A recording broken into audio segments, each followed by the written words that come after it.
Olá, tudo bem? Seja muito bem-vindo ao programa Saúde em Evidência na tela da TV Nova. Mais uma vez nós temos esse encontro marcado com você, diretamente de Arco Verde, para todo o estado de Pernambuco. É sempre um prazer trazer o Saúde em Evidência, que é o consultório na sua casa, trazendo dicas e orientações importantes na área da saúde. Já começo lembrando a você que você pode acompanhar nas nossas redes sociais, Facebook, YouTube e Instagram da TV LW e também aqui na tela da TV Nova todo sábado ao meio-dia, além do canal N2 Educação toda quinta a partir das 8 horas da noite.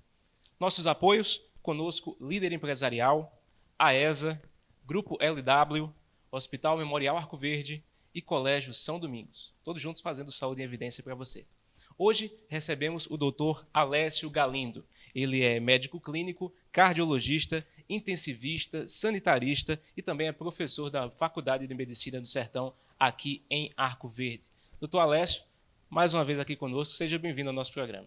Obrigado, Tiago. É um prazer estar aqui discutindo temas de relevância, da importância do que nós vamos discutir hoje.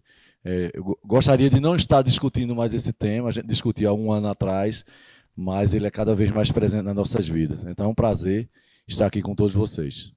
Pois é, doutor, como o senhor ressaltou, estamos aqui um ano depois falando ainda de Covid e, infelizmente, com os casos continuando aumentando, UTIs lotadas. Nós vamos acompanhar, doutor, pedir para que o senhor acompanhe comigo esse VT que nós preparamos para o nosso público, que traz o tema do programa de hoje. Vamos lá? Após um ano de pandemia, chegamos a março de 2021 e o Brasil mais uma vez enfrenta o aumento do número de casos de Covid-19. A esperança sobre dias melhores e uma possível diminuição da doença com a chegada das vacinas logo se desfez. Variantes da enfermidade começaram a ser diagnosticadas. Ao menos 4 mutações preocupam os cientistas em todo o planeta e 2 delas já circulam pelo Brasil com alto poder de transmissibilidade, provocando a evolução mais rápida do infectado para os casos graves e elevando significativamente o número de óbitos. Nos últimos dias, o país bateu o recorde de mortes notificadas num só dia, desde o início da pandemia, e registra mais de 257 mil vítimas fatais do coronavírus. E novamente os leitos de UTI estão lotados de pacientes no estado mais grave da doença. O governo de Pernambuco suspendeu cirurgias eletivas em todas as unidades hospitalares do estado para destinar mais leitos para a Covid. Cancelou temporariamente as férias dos profissionais de saúde da rede estadual e, nas últimas semanas, emitiu decretos sucessivos de contingenciamento das atividades econômicas no comércio em todos os municípios com o objetivo de evitar aglomerações e conter os avanços da Covid. A implementação de medidas restritivas mais rigorosas permite apenas o funcionamento dos serviços considerados essenciais, situações que refletem os números cada dia mais alarmantes. O estado ultrapassou 300 mil casos confirmados de Covid-19 e 11 mil mortes pela doença. A vacinação continua em passos lentos devido a questões estruturais e políticas, e muitas pessoas, infelizmente, não fazem sua parte seguindo os protocolos de segurança, como a utilização das máscaras, por exemplo, e evitando aglomerações. O futuro sobre o fim da pandemia é incerto, e a única certeza é que ainda teremos que lidar com a Covid por um longo tempo. Bem, doutor, a gente viu aí nesse pequeno resumo que a gente preparou para o nosso público e também para que o senhor comentasse os vários fatores que fizeram com que a gente chegasse nesse momento novamente, né? Alta de casos, UTIs lotadas novamente. Eu queria que o senhor comentasse um pouco a respeito do que foi visto aqui. Bem, Tiago, eu tenho uma visão um pouco crítica desde o início dessa pandemia nas medidas que foram adotadas. Primeiro, a falta de uniformidade, né? Apesar de nós termos um país continental, houve uma carência de uma coordenação central para que as medidas implementadas fossem uniformes em todo o país. Então não adianta. Hoje, com o mundo globalizado, você viu que esse vírus surgiu na China, em pouco tempo estava na Europa, a gente teve um delayzinho e pouco tempo chegou no Brasil. Então não adianta, com esse mundo globalizado, você pega e faz uma medida, às vezes até dentro do próprio estado, um estado como Pernambuco, uma cidade se comporta de um jeito, outra às vezes se comporta de outro. E isso foi para o Brasil todo. Então, as coisas tivessem sido mais rigorosas no início, sem determinadas aberturas, ou seja, demorou-se a fazer os lockdowns, distanciamentos sociais, demorou a fazer isso, e quando se fizeram de forma, às vezes, que não for a forma mais correta. Ou seja, fez, mas não faz tudo, mas ali abre um pouco. Então, essa coisa ficou uma coisa cíclica. Eu tenho uma queda, você vê que teve uma queda no final do ano passado, no segundo semestre, do número de casos, porque funcionou as questões de distanciamento social, nós não tínhamos vacina ainda, mas funcionou essa questão de distanciamento social. Quando afrouxa, vai de novo. E a gente está falando de um vírus. Vírus, na verdade, é um ser que ele se comporta como um parasita obrigatório. Então, se o vírus ele não consegue entrar numa célula, ele não se replica. Ele não se replica. Então, se você se afasta, claro que a transmissibilidade vai diminuir, porque se ele não passou de um para outro, ele não vai se replicar. Ele precisa de uma célula para se replicar. Então, foi isso que aconteceu. Volta, libera, aí você vê que o boom, 2, 3 semanas depois, começa de novo isso. Né? E isso favorece o aparecimento de formas mais virulentas, tanto que surgiram as variantes. Então, eu acho que a falta de uma coordenação central no enfrentamento da pandemia faz com que nós estejamos hoje, eu acho que na pior, apesar de em números absolutos, a gente tem menos casos e menos mortes que nos Estados Unidos, mas nós estamos ultrapassando o número diário de casos dos Estados Unidos. Mortes estamos distantes ainda, proporcionalmente ainda é menos, apesar que a população deles já mais de 300 milhões de habitantes, mas proporcionalmente é menos, mas nós estamos começando a ultrapassar. E meu medo é que isso perca esse controle e que nós sejamos campeões de uma coisa tão indesejável como isso. Eu estou pontuando algumas coisas que a gente viu aqui nesse vídeo também para o nosso público com relação a essa variante. O senhor tocou no assunto e há um ano atrás a gente estava aqui comentando e ainda muito incerto, né, doutor? Era tudo muito novo e não havia perspectivas corretas a respeito do que seria esse vírus. E um ano depois, mesmo com a chegada das vacinas, a gente está vendo aí que a perspectiva é de piora. O que é que o senhor tem visto nesse sentido e também sobre essas variantes que estão surgindo? Primeira coisa, surgimento de variante é outra coisa da importância da questão de distanciamento social, de proteção individual com o uso de máscara, de segurança que a gente vem batendo, né? Batendo nessa tecla o ano todo. Por quê? Como é que surge uma variante? Mutação.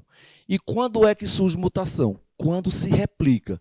E se replicar muito, vão surgir outras e outras variantes. Então, o vírus, se ele não estivesse se multiplicando, ou seja, se ele não estivesse sendo transmitido em massa, ele não vai sofrer mutação. Mas quanto mais ele transmite, é uma coisa.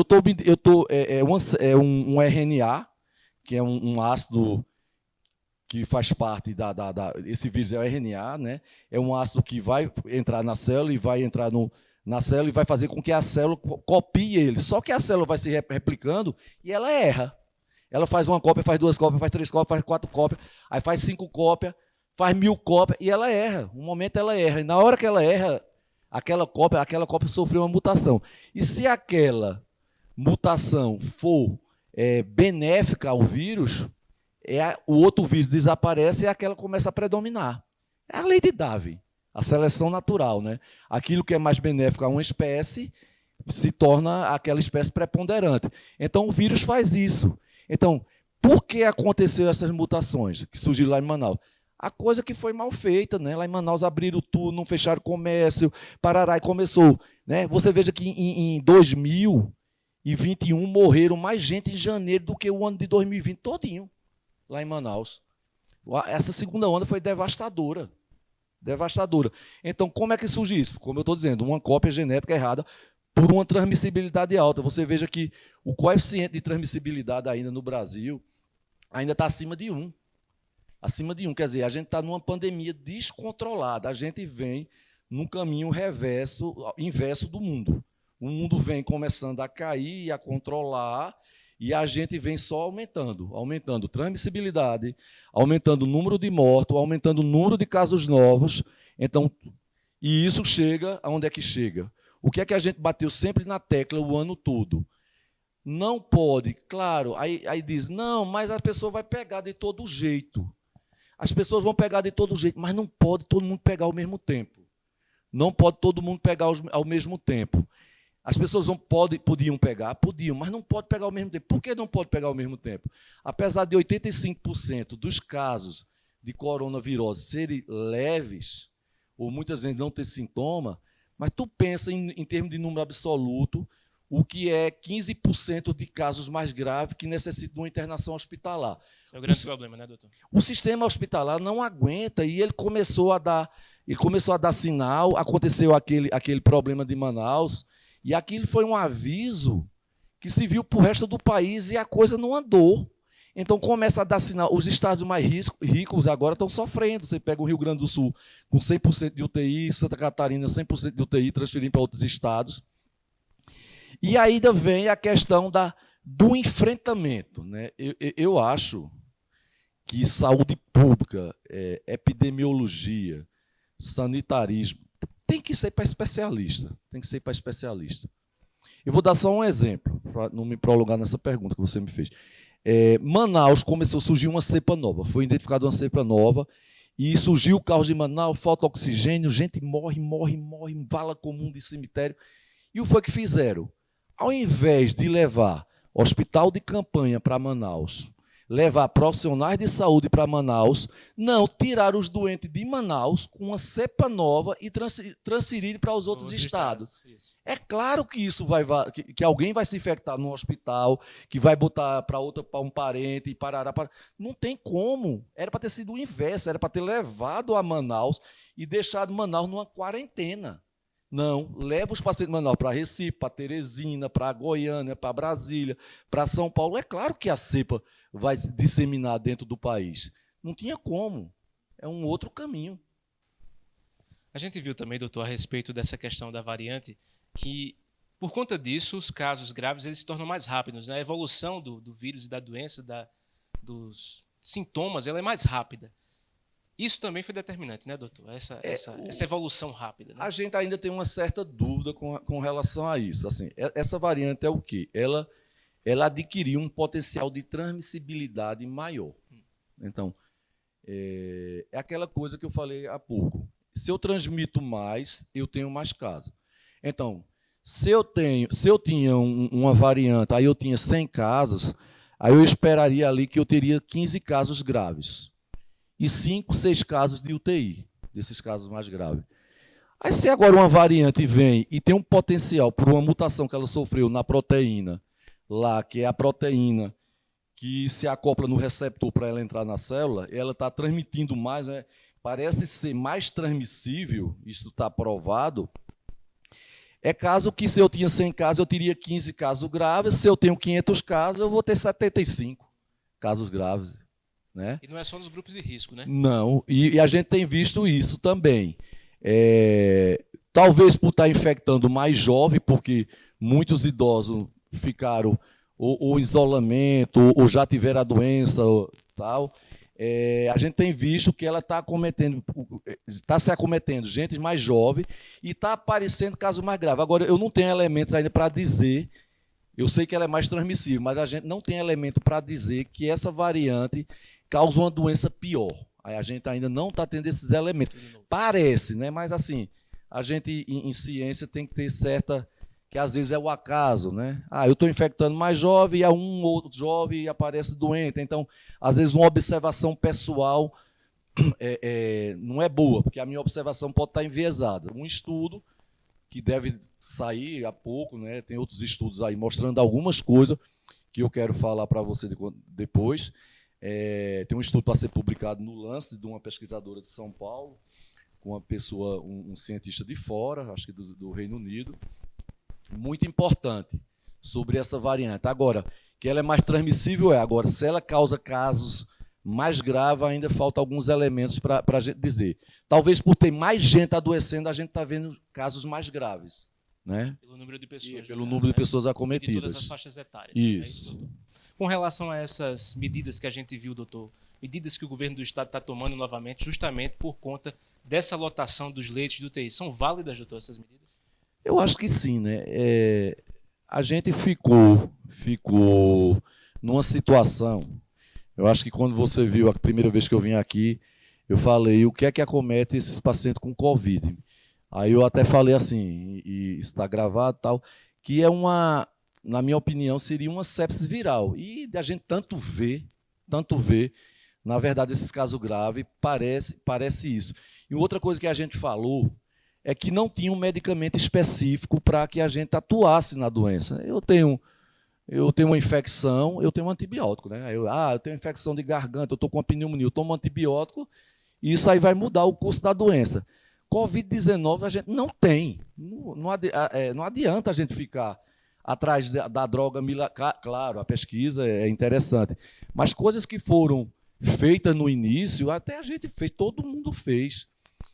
Porque você não tinha, aí você usou ivermectina, usou cloroquina, no início meio cético, mas usou azitromicina, e a gente sabe que com os estudos, eu acho que ciência é isso, a gente faz até que prove o contrário, que não vale a pena. Então, depois que vem um monte de estudo que mostra a você que não vale a pena, não tem por que você está fazendo. Então, o que é que sobrou?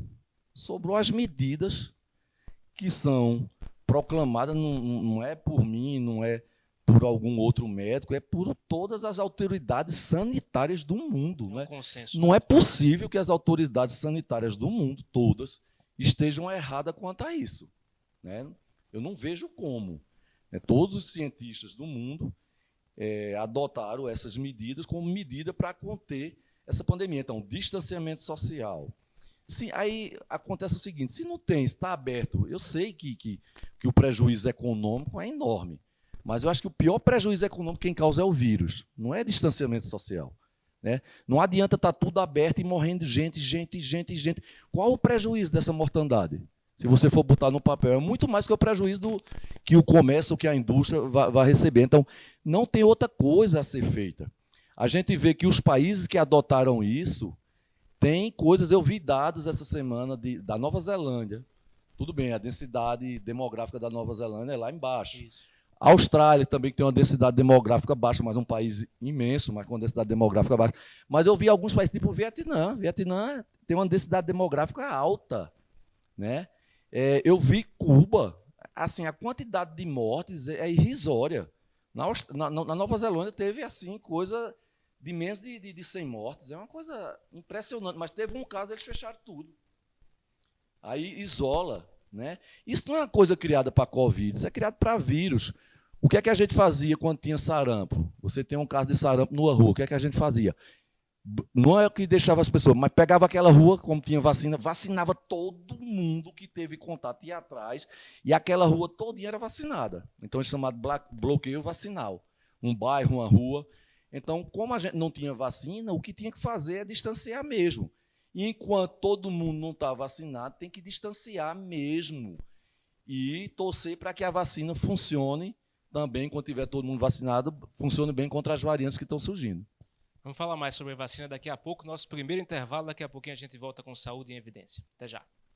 Hospital Memorial Arco Verde, uma empresa hospitalar privada que dispõe de instalações físicas e equipamentos modernos, recursos humanos qualificados e éticos. Destaca-se pela qualidade dos serviços prestados, oferecendo alternativas de tratamento de baixa e alta complexidade, com atendimento eficiente e eficaz, prezando sempre pelos princípios e valores humanos. Hospital Memorial Arco Verde, compromisso com a vida.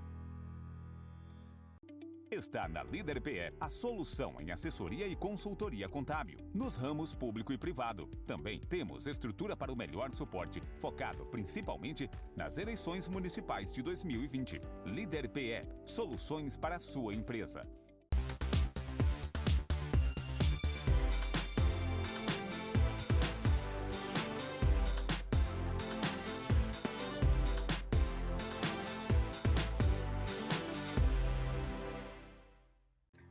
O LW Hotel se encontra de portas abertas. Estamos de volta, aguardando você, cliente, com toda a qualidade e carinho de sempre. Nossa equipe está preparada e seguindo todas as normas e recomendações do Ministério da Saúde. Entrada, recepção, quartos, todos devidamente higienizados com os procedimentos adequados para garantir a você uma estadia tranquila. Neste momento, a sua saúde e segurança são a nossa prioridade. LW Hotel, sinta-se em casa. Mais do que nunca, é preciso viver o presente, olhando para o futuro. Na AESA, você encontra dezenas de cursos superiores com profissionais capacitados e muito empenhados em extrair o melhor resultado. Sonhe alto e conte com a AESA para ajudar a realizar.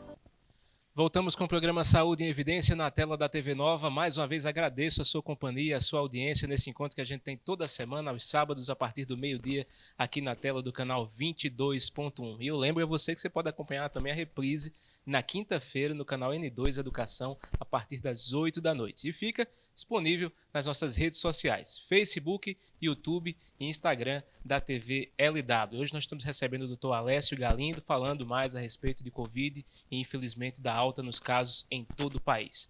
Doutor, a gente vai acompanhar mais um vídeo, dessa vez é do secretário de Saúde de Arco Verde, Dr. Álvaro Neves, que nos enviou um vídeo para falar a respeito desse momento crítico mais uma vez. Doutor, seja bem-vindo ao nosso programa. Olá, Tiago. É um prazer estar aqui no Saúde em Evidência e falar sobre esse tema que eu acho muito importante, principalmente nesse momento delicado que estamos vivendo no nosso país. Estamos vivendo uma situação muito delicada porque nós temos uma nova cepa que tende a se multiplicar e isso tem causado muita preocupação para os cientistas, para a saúde e principalmente nesse momento no Brasil, onde se percebe um estrangulamento no número de leitos e de ocupações. Então esse é o momento, na verdade, dos governantes tomarem decisões muito assertivas para que a gente possa conter esse vírus, para que possamos, na verdade, sair desse momento delicado. E essas decisões são importantíssimas no combate, na prevenção e principalmente na manutenção da saúde das pessoas.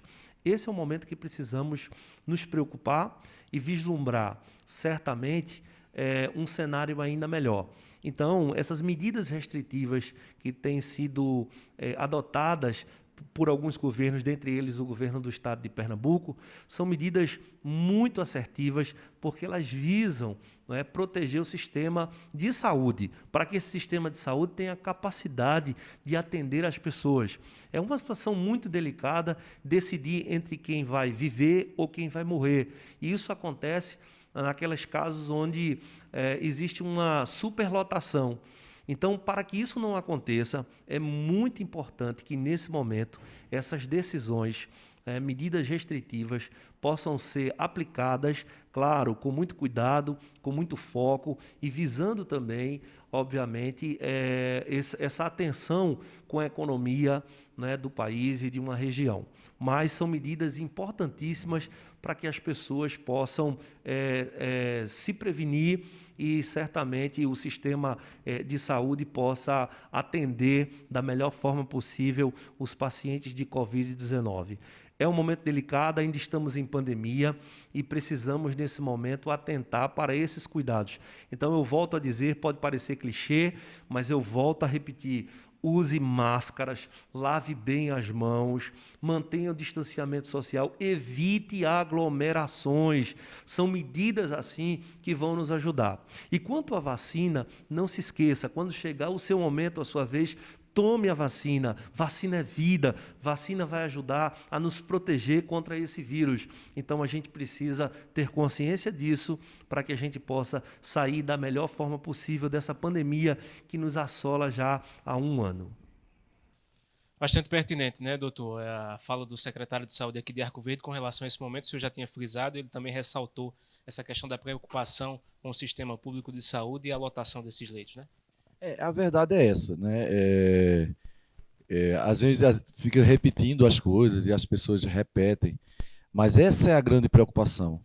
Vejam só, nós temos um sistema de saúde do SUS que eu acho fantástico, apesar dos seus problemas, mas é o maior sistema público de saúde do mundo.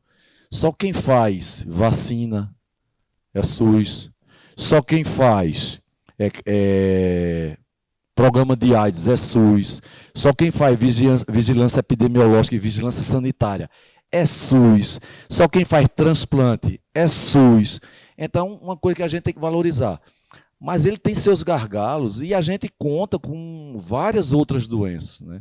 A problemática do Covid viu se somar às outras doenças que já que eram preocupações do nosso sistema de saúde, que muitas vezes tinham casos represados que não eram atendidos a contento. Mas vem uma doença que tem essa magnitude que atingiu mais de 10 milhões de pessoas. Dessas 10 milhões de pessoas aí, mais de 1 milhão e tanto foram internadas. Já tem mais de 260 mil óbitos. Há 43 dias, você tem mais de 1.000 óbitos por dia. Né? Então, você imagina a demanda pelos leitos de hospitais que essa doença tem acarretado. Então, o sistema ele é finito. Ele não é um sistema infinito. Você veja que fizeram leito, desativaram o leito, agora estão correndo para reativar leitos, né? Porque a doença, talvez, é isso que eu estou dizendo desde o início. Eu acho que faltou uma coordenação única e um estudo e uma perspectiva. O Royal College de Londres vem alertando para isso desde o início, né? Eles têm algoritmos matemáticos fantásticos que eles estimam. Eles conseguem estimar como é que vai se comportar a pandemia, quantos. Eles bateram no Brasil assim, praticamente o que eles disseram aconteceu. E a gente não utilizou esses números, às vezes, para planejar. Tem que planejar e ver uma pandemia, como é que ela se comporta. E isso tinha muita gente. Dr. Nicoleles, que é do Consórcio do Nordeste, vem alertando. E tudo que se foi dito, eu acho que esse maço, ele é tenebroso. Então, a única coisa ainda, enquanto a vacina não chega, né? Enquanto a vacina não chega para todo mundo, vai ter que se manter esse distanciamento social. E eu acho de uma forma, às vezes, até mais dura.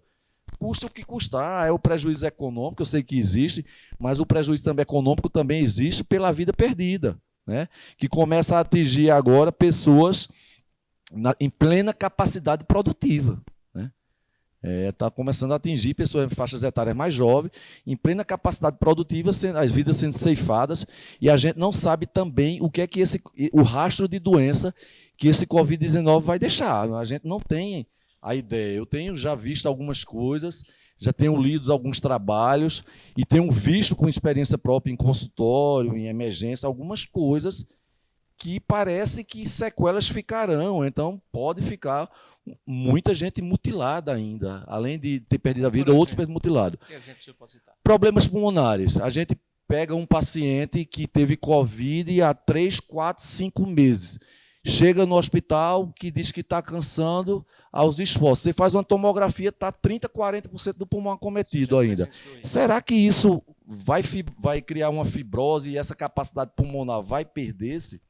Ou seja, outra coisa, pacientes que curam o Covid e ficam com estado, já estão numa fase de convalescença e melhorou, saiu da UTI, vai para casa, tem um infarto, tem um AVC, tem uma embolia pulmonar. A gente tem visto muita coisa. Né? Tem uma professora de São Paulo, uma neuropsicóloga, da USP, que ela tem, me foge o nome dela agora, ela está com um trabalho fantástico, que ela usa uma tabelazinha, um jogo de memória, ela tem um jogo, e ela usa, e ela está com um trabalho mostrando que mais de 50% das pessoas que se recuperaram do Covid estão com déficit cognitivo. Então, ela disse que tem uma pessoa que chega para ela: doutora, eu vendi minha moto, eu saí da UTI, não sei mais andar de moto. Eu vendi minha moto, não estou sabendo mais andar, eu não sabia mais andar. Então, vendi esquecimento e déficit cognitivo, de cognição, elaborar coisas simples. Então, será que isso vai perdurar? Né? Tem otorrino vendo aí que a perda do olfato está permanecendo durante muito tempo. Será que isso vai ficar como sequela? Então, a gente não sabe. Então, assim, enquanto a gente não tem vacina para todo mundo, né, se a gente tivesse com o nosso PNI, com certeza a gente estava em primeiro lugar no mundo em vacinação, porque a gente tem know-how de vacinação. Campanha de vacinação, quem sabe fazer é o Brasil. Né? Esses países aí fora não têm o conhecimento de logística de campanha de vacinação igual que a gente tem. O Brasil é referência, né? É um sistema aí de mais de 50 anos. Então, a gente tem campanha aí de vacinar milhões de pessoas num dia. Um dia de pólio, uma coisa, vacina. Então, assim, se a gente tivesse vacina à disposição, talvez com o passar mais do tempo a gente afrouxasse mais um pouquinho. Mas enquanto não tem isso, para não sufocar esse sistema de saúde, não quer dizer que vai ser a garantia que você nunca vai pegar a Covid. Agora, não pode adoecer todo mundo ao mesmo tempo. Ainda tem os casos de reinfecção, né, doutor? Que a gente tem visto também, né? Aí começa a surgir, né, essas variantes. Aí tem uma variante do Reino Unido, uma mutação. Tem uma variante da África do Sul com uma mutação. E tem uma variante que surgiu no Amazonas, de Manaus, que é a P1, com uma mutação que favoreceu a transmissibilidade. E o pior, não se sabe se a infecção por variantes anteriores, essa que veio da China, que veio da Itália, se a infecção contra essas variantes anteriores vai trazer proteção contra a infecção por essa outra variante. Já está provado, né, que várias pessoas estão se reinfectando por essa variante de Manaus. Aí eu falei antes, e eu falo, tem um trabalho para ser publicado, está para revisão dos pares, né, que todo trabalho sério tem que ser revisado por pares, onde uma pesquisadora lá de São Paulo, da Fiocruz também, com uma pessoa de fora, acho que é no Lancet que vai sair esse trabalho, se for aprovado, ela mostra que ela pegou, foi que ela pegou a amostra dessa espécime com esse vírus, esse P1 de Manaus, essa variante de Manaus, e ela colocou soro de convalescente. O que é soro de convalescente? Ela pega o sangue, centrifuga, tem ali, aí tira a parte aquele dos glóbulos, fica o plasma, ela centrifuga, tira só o soro, fica só o soro. Ela pegou o soro de convalescente, que ali tem os anticorpos da pessoa que já adoeceu, e fez um estudo para neutralizar esse vírus, essa variante de Manaus. Ela tem 6 vezes menos capacidade de neutralizar esse vírus. Outra coisa que ela fez, pegou soro de pessoas que foram vacinadas há 5 meses pela Coronavac, já foram vacinadas há 5 meses com a Coronavac, e colocou nessa variante, não neutralizou. Então a gente pensa, será que as vacinas vão proteger contra essa variante? Há uma garantia que essa de Oxford diz que ele tem capacidade de modificar ela e ela proteger.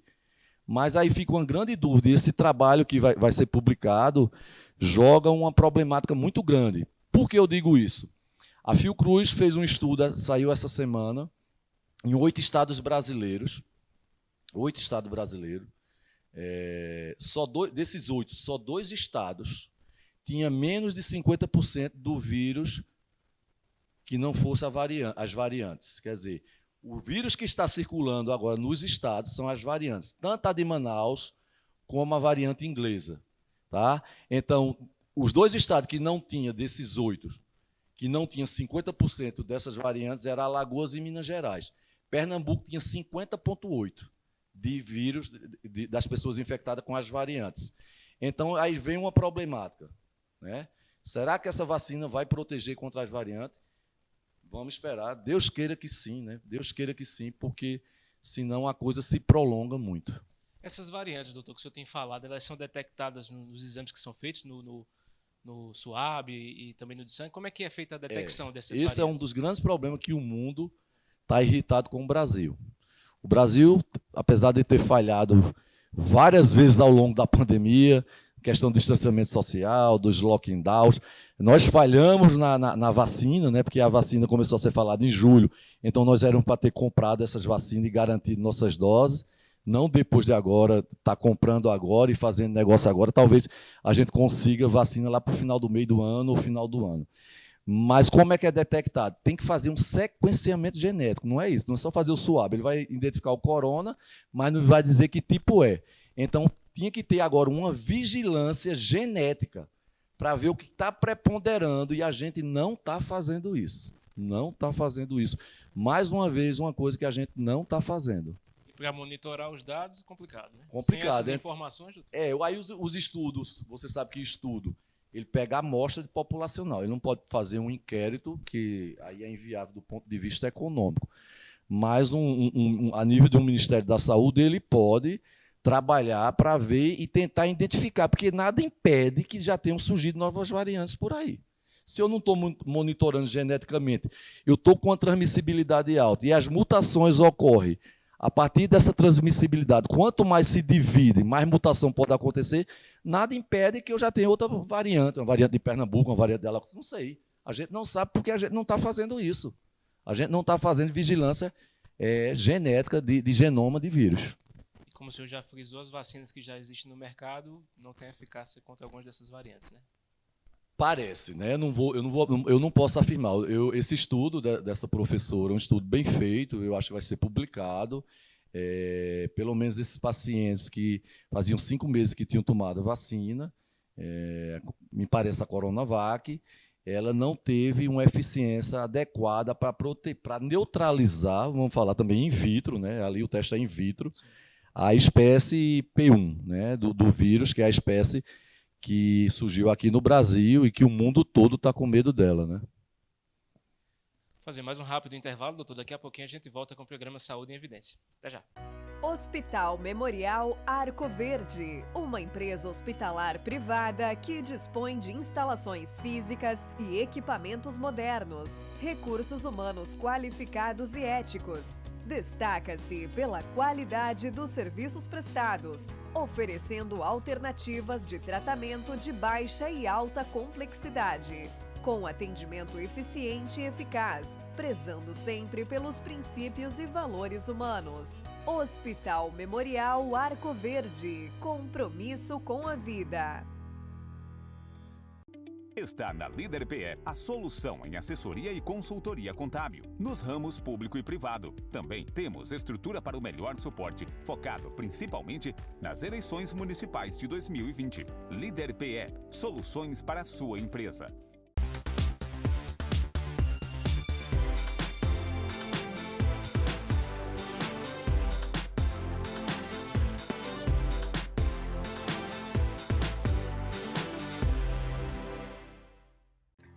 O LW Hotel se encontra de portas abertas. Estamos de volta, aguardando você, cliente, com toda a qualidade e carinho de sempre.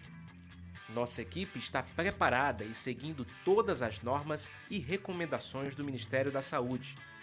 Entrada, recepção, quartos, todos devidamente higienizados com os procedimentos adequados para garantir a você uma estadia tranquila. Neste momento, a sua saúde e segurança são a nossa prioridade. LW Hotel, sinta-se em casa. Mais do que nunca, é preciso viver o presente, olhando para o futuro. Na AESA, você encontra dezenas de cursos superiores com profissionais capacitados e muito empenhados em extrair o melhor resultado. Sonhe alto e conte com a AESA para ajudar a realizar.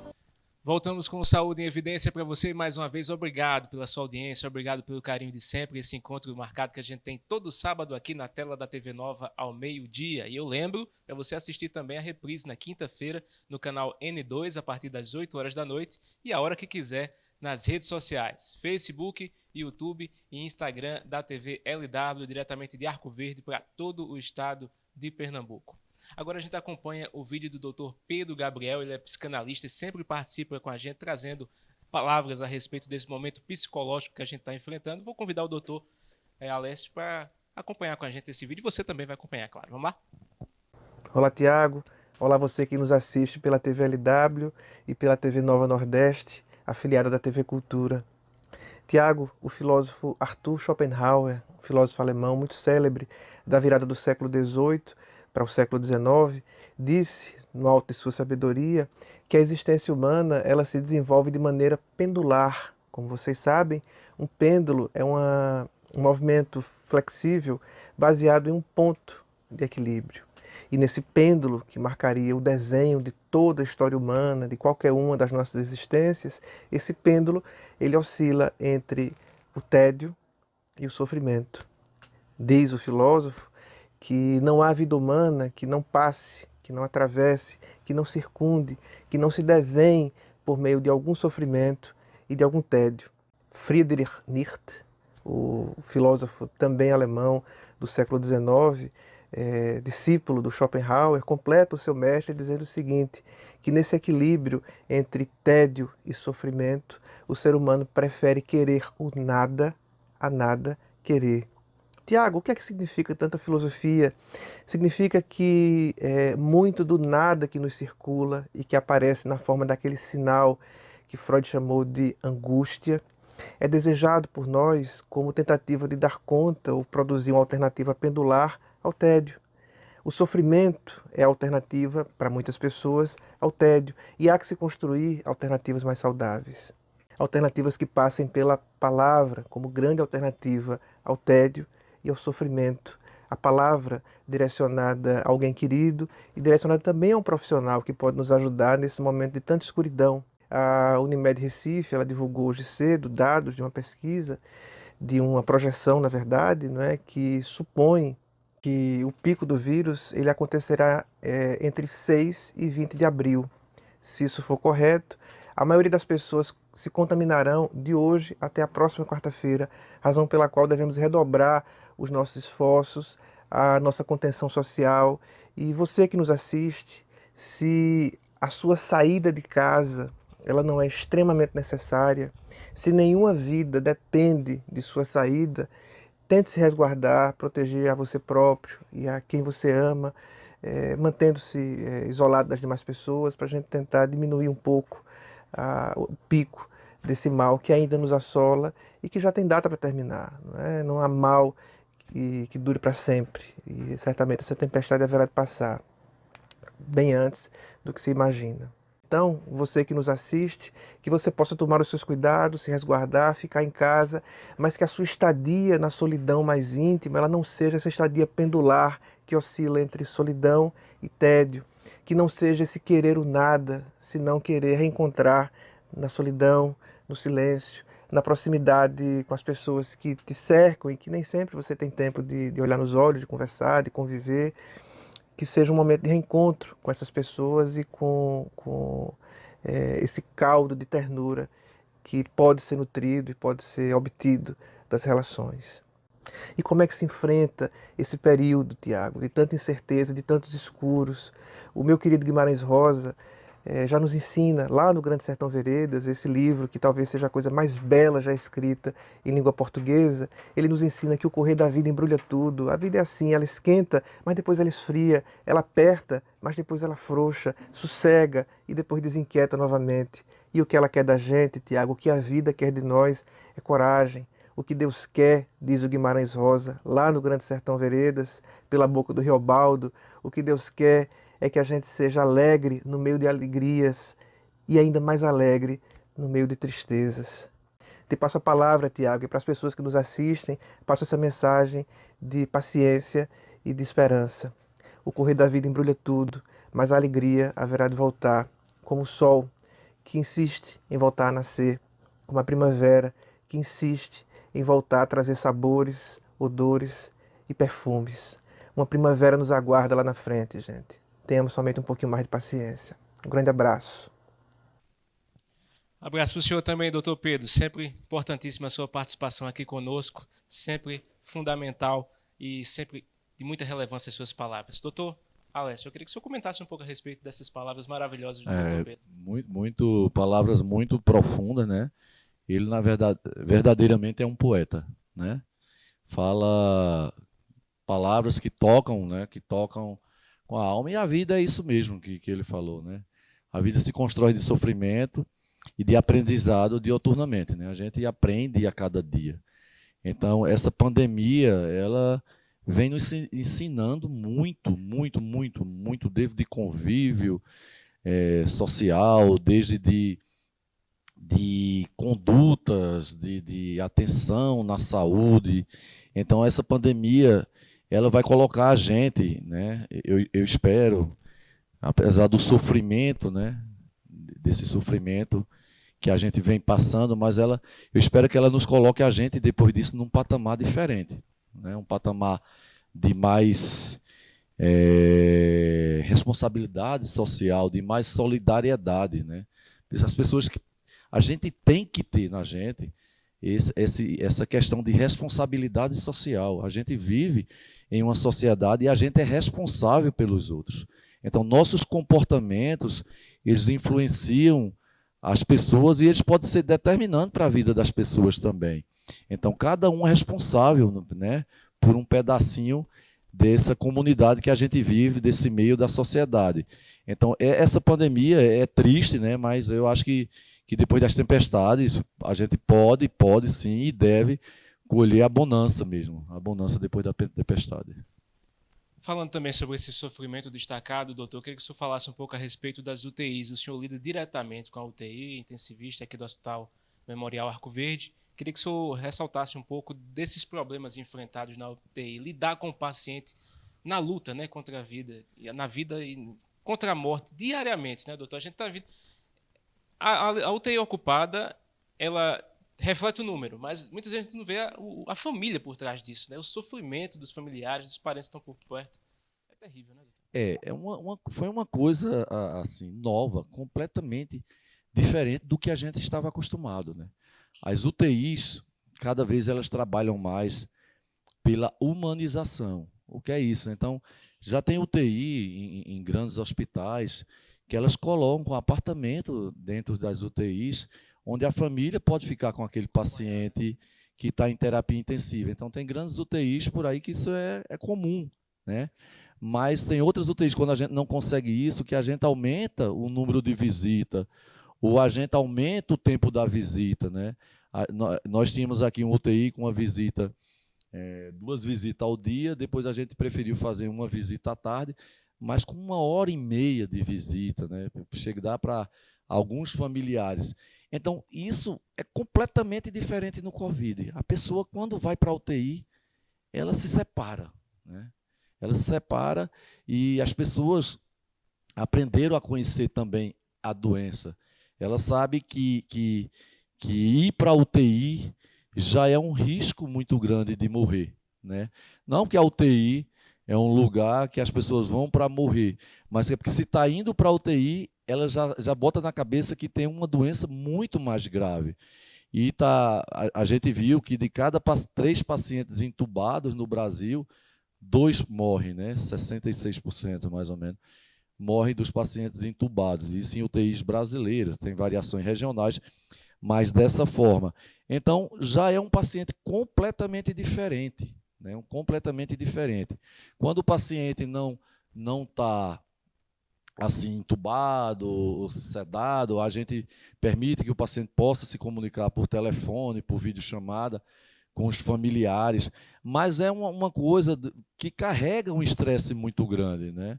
Eu me afastei de uma UTI maior, hoje estou só na do Memorial Arco Verde, mas é um sofrimento muito grande e a gente vê na angústia, né? Porque os familiares ligam para a gente, eles não têm uma conversa presencial, até porque os hospitais restringem as visitas para não ter aglomeração em hospital, para evitar essa transmissão, e então eles falam por telefone, né? E a gente vê da tristeza à alegria, né? A alegria quando a gente, seu esposo saiu do ventilador, eu estubei ele hoje, então a pessoa chora do outro lado. E tudo isso, para quem vive a medicina, a gente sofre muito também, né? Então tem muito médico aí com síndrome de burnout, que é aquele estresse, o cara que já não aguenta mais, quem está nesses grandes hospitais já não aguenta mais, né? Esses hospitais mais de referência, que tem dezenas, centenas de leitos de Covid, e você só faz isso 24 horas por dia. Então tem muita gente aí que sofre, se afasta de família e carrega uma questão emocional muito grande, né? Eu acho que a gente vai ter que evoluir e crescer depois dessa pandemia. Eu acho que é uma coisa que a gente tem que levar. A gente tem que crescer pessoalmente, profissionalmente, humanamente, solidariamente depois dessa pandemia. E com um ensinamento muito grande, né? Muito grande, muito grande. Você entra numa doença que no início a gente não sabia de nada. O que é isso? Não, tem um vírus ali, eita, esse vírus faz isso. Eita, e esse vírus está dando uma síndrome respiratória, e está entubando, e está morrendo, e você não sabia de nada. Então você começa com aquelas coisas milagrosas, né? Todo mundo procura uma saída, e os médicos também procuram. Aí eu vou usar isso, eu vou usar isso, eu vou usar isso, eu vou usar isso, e sendo derrotado, você não aguenta, né? Você está num plantão e morrer 3 pessoas num plantão, né? E isso você chega a se arrasa, é uma carga emocional que você chega em casa acabado, como que você levou uma surra mesmo. Você se sente derrotado. Eu estudei, eu trabalhei, me aperfeiçoei e eu estou perdendo, eu estou perdendo, eu estou perdendo, né? Porque a gente luta pela vida mesmo. A vida é o bem mais importante do médico que exerce sua profissão com amor, então a vida é o bem mais importante. A gente viu também no vídeo inicial que o governo do estado tomou medidas para que os profissionais de saúde não tirem férias agora, justamente por conta dessa demanda, né, doutor? Porque, veja só, o maior problema do Covid também é que dos internados, uma grande parcela vai parar na UTI. Tá? Os que não são internados, não. Aí você pode ser atendido numa unidade básica, você pode ser atendido numa policlínica e ser orientado e tal, e ser acompanhado. Mas quem... enfermaria, né? Mas quem se... E às vezes não precisa nem ser internado. Vamos dizer, 85% não ser internado. Outros podem ser internados no hospital secundário que não tem UTI, né? Vai fazer um acompanhamento em enfermaria. Mas aqueles graves, eles vão acabar na UTI. E como o número de casos é enorme, cada vez tem mais casos, então a quantidade de gente demandando leite de UTI é muito grande. E o que é que acontece? Não tem profissional de UTI formado para isso. Esse é um outro problema, né?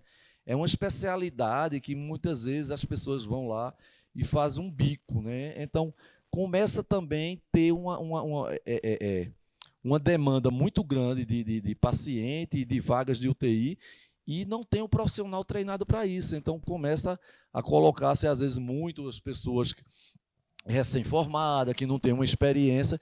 Então, o governo, eu concordo, o governo não pode abrir mão daqueles que estão lá no sistema, que já estão alocados no sistema com férias nesse momento. Eu sei que o profissional queria tirar férias, né? Queria tirar férias, quer descansar, quer ficar em casa, mas, infelizmente, eu acho que é uma medida acertada por parte do governo. Mais um intervalo, daqui a pouco a gente volta com o programa Saúde em Evidência. Até já. Hospital Memorial Arco Verde, uma empresa hospitalar privada que dispõe de instalações físicas e equipamentos modernos, recursos humanos qualificados e éticos. Destaca-se pela qualidade dos serviços prestados, oferecendo alternativas de tratamento de baixa e alta complexidade, com atendimento eficiente e eficaz, prezando sempre pelos princípios e valores humanos. Hospital Memorial Arco Verde, compromisso com a vida. Está na Líder PE a solução em assessoria e consultoria contábil, nos ramos público e privado. Também temos estrutura para o melhor suporte, focado principalmente nas eleições municipais de 2020. Líder PE, soluções para a sua empresa.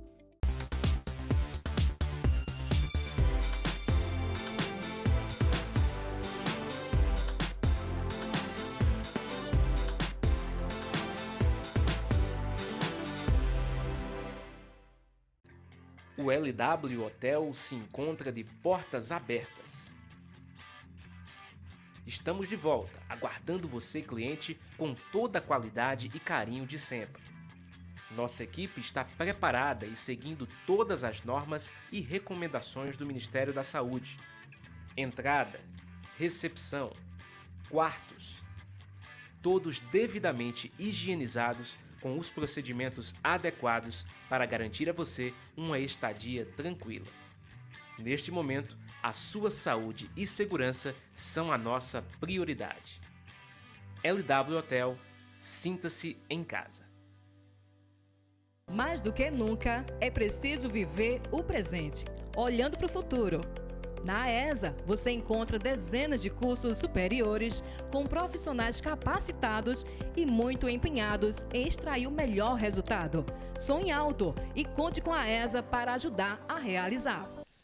Voltamos com Saúde em Evidência para você na tela da TV Nova. Agradeço o carinho da sua audiência mais uma vez. Lembro para você os nossos apoios. Conosco, Grupo LW, Líder Empresarial, AESA, Hospital Memorial Arco Verde e Colégio São Domingos, todos juntos fazendo Saúde em Evidência para você, diretamente de Arco Verde, para todo o estado de Pernambuco. Lembra que você pode assistir a hora que quiser nas nossas redes sociais, Facebook, YouTube e Instagram da TV LW. Na TV Nova, todo sábado ao meio-dia e no canal N2 às quintas-feiras a partir das 8 da noite. Doutor Alessio, eu queria que o senhor falasse um pouco também a respeito do seu lado pessoal. O senhor tem lidado desde o começo, lidando com as UTIs, trabalhando, mas o senhor tem a sua família também, tem seu pai, idoso.